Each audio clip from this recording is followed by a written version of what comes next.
अरे ये क्या, जगन्नाथ जी किस देवी को बांधकर उल्टा लटका रहे हैं? आइए देखते हैं इस कथा में। श्री मंदिर में आज एकादशी के दिन भात बन रहा है। हाँ, भात बन रहा है, दाल बन रही है, अनेकों प्रकार के व्यंजन और तरकारियां बन रही हैं। अरे, इस कलयुग में जहाँ एकादशी के दिन भात खाना तो दूर की बात, उसका विचार करना भी महापाप माना जाता है, वहाँ श्री क्षेत्र पुरी के जगन्नाथ मंदिर में आज उत्सव का माहौल है। भक्तगण आनंद बाजार में बैठकर तृप्त होकर महाप्रसाद पा रहे हैं। आखिर ऐसा क्यों यहाँ एकादशी माता का चाबुक नहीं चलता? बात उस समय की है जब सतयुग का सवेरा था। भगवान विष्णु के श्री अंग से एक परम तेजस्वी शक्ति उत्पन्न हुई, जिनका नाम था एकादशी देवी। उनका जन्म ही इसलिए हुआ था कि वे संसार से पाप का नाश कर सकें। ठाकुर जी ने उन्हें निहारते हुए एक विशेष वरदान दिया। बोले, देवी, महीने में 2 दिन तुम्हारा राज चलेगा। जो भी मनुष्य उस तिथि पर अन्न, विशेषकर चावल पाएगा, उसके सारे संचित पाप उस अन्न में समा जाएंगे, और जो तुम्हारी शरण में रहकर व्रत करेगा, उसे साक्षात मेरा धाम प्राप्त होगा। एकादशी माता जो थी, उन्हें अपनी इस शक्ति पर बड़ा गर्व हो गया। हो भी क्यों ना, तीनों लोकों में उनका भय था। स्वर्ग हो या पाताल, उस दिन कहीं चूल्हा नहीं जलता था। पापी से पापी मनुष्य भी एकादशी के दिन चावल को छूने से कांपता था। अपनी विजय पताका फहराती हुई अहंकार में डूबी एकादशी माता एक दिन नीलांचल धाम यानी हमारे जगन्नाथपुरी पहुंची। जैसे ही उन्होंने मंदिर के सिंह द्वार में अपना पहला कदम रखा, उनको लगा कि शायद वे रास्ता भटक गई हैं। उनका दिमाग चकरा गया। आज एकादशी की पावन तिथि थी, पर यहाँ का नज़ारा तो बिल्कुल उलट था। आनंद बाजार में हजारों भक्त बैठे थे। कोई भूखा नहीं था, कोई प्यासा नहीं था। सबके सामने मिट्टी के कुल्हड़ों में गर्मा गर्म अन्न परोसा जा रहा था।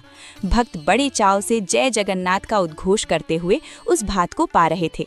एकादशी माता का क्रोध 7वें आसमान पर पहुंच गया। वे व्याकुल हो उठी, सोचने लगी, ये मेरा अपमान है। मेरे ही दिन यहाँ चावल? क्या जगन्नाथ जी मेरा नियम भूल गए? क्या उन्हें मेरी शक्ति का भान नहीं? क्रोध में जलती हुई वे सीधे मंदिर के गर्भगृह में घुस गईं। सामने रत्न सिंहासन पर ठाकुर जी अपने बड़े भाई बलभद्र और लाडली बहन सुभद्रा के साथ मंद मंद मुस्कुरा रहे थे। एकादशी माता ललकार कर बोली, प्रभु, ये क्या अनर्थ हो रहा है? आपने ही तो मुझे वरदान दिया था कि एकादशी को चावल में पाप पुरुष का वास होगा, तो आज आपके इस धाम में ये पाप की गंगा क्यों बह रही है? रोकिए इन भक्तों को, वरना मेरा शाप सबको भस्म कर देगा। ठाकुर जी ने बड़े प्रेम से देखा और शांत स्वर में बोले, देवी, शांत हो जाओ।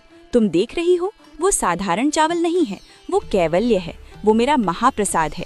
ये साक्षात मेरी जूठन है, और मेरी जूठन में कभी कोई पाप निवास नहीं कर सकता। इसके सामने कोई तिथि, कोई नक्षत्र, कोई नियम बड़ा नहीं है। परंतु एकादशी माता का अहंकार जो था, वो बहुत बड़ा हो चुका था। उनको लगा कि भगवान केवल अपने भक्तों का पक्ष ले रहे हैं। वे जिद पर अड़ गईं। बोली, नहीं प्रभु, नियम तो नियम होता है। अगर सारी दुनिया चावल नहीं पा रही, तो पुरी में भी कोई नहीं पाएगा। मैं अभी जाकर उन भक्तों के पत्तलों से वो अन्न छीन लूंगी।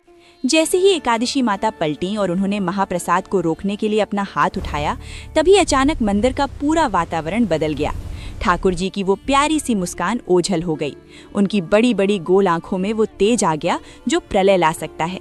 क्योंकि ठाकुर जी सब कुछ सह सकते हैं, अपना अपमान सह सकते हैं, लेकिन अपने भक्त और अपने प्रसाद का अपमान उनसे सहन नहीं होता। ठाकुर जी की एक हुंकार गूंजी जिसने पूरे नीलशैल पर्वत को हिला दिया। वे कड़क आवाज में बोले, रुको देवी, तुमने मेरे महाप्रसाद को पाप कहने का दुस्साहस कैसे किया? क्या तुम भूल गई हो कि ये महाप्रसाद साक्षात ब्रह्म है? इसके सामने वेद, पुराण और स्वयं तुम जैसी शक्तियां भी छोटी पड़ जाती हैं। पर प्रभु, नियम तो आपका ही बनाया हुआ है। अगर आज भक्त चावल पाएंगे तो मेरा व्रत खंडित हो जाएगा। मेरा मान कहाँ रहेगा? सुनो एकादशी, मंदिर की इस चौखट के बाहर पूरी दुनिया में तुम्हारा ही राज चलेगा। वो जो भी अन्न पाएगा उसे निश्चित ही पाप लगेगा। लेकिन ये श्री क्षेत्र है, ये मेरी पुरी है। यहाँ केवल एक ही नियम चलता है, प्रेम का नियम। यहाँ मेरे हाथ से निकला हुआ एक एक दाना अमृत है। यहाँ तुम्हारा कोई बस नहीं चलेगा। लेकिन एकादशी माता फिर भी नहीं मानी। वे बोली, मैं ये अन्याय नहीं होने दूंगी। मैं इसी सिंह द्वार पर खड़ी रहूंगी, और जो भी भक्त यहाँ महाप्रसाद पाएगा, मैं उसके सारे पुण्य छीन लूंगी। अब ठाकुर जी का धैर्य समाप्त हो चुका था। उन्होंने अपनी योग माया का आह्वान किया। बोले, तुम्हें अपनी शक्ति पर बहुत अभिमान है ना? तो आज से तुम्हारी ये शक्ति इस मंदिर की चार दीवारी के भीतर शून्य हो जाएगी। अगले ही पल एक चमत्कार हुआ।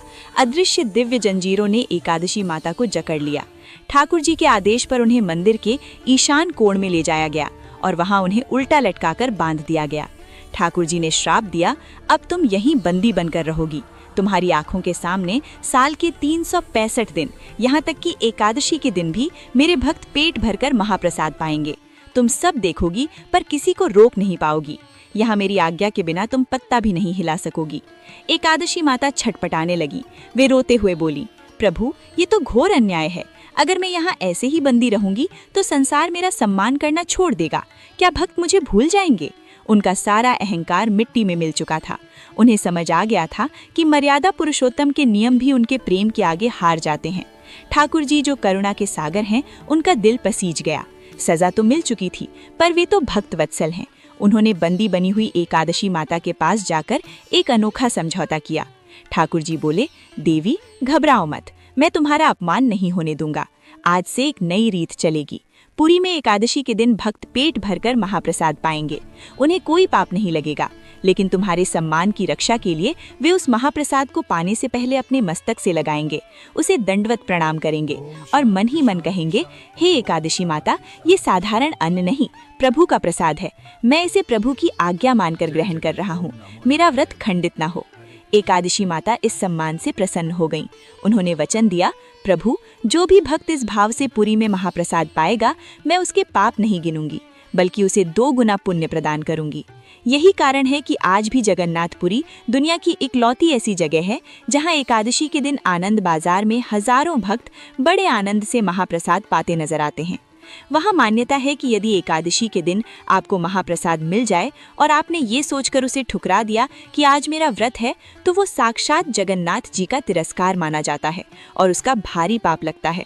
आज भी मंदिर के बेड़ा काली मंदिर के पास एकादशी माता की मूर्ति स्थापित है, जहाँ वे मौन रहकर सब देखती है पर किसी को टोकती नहीं।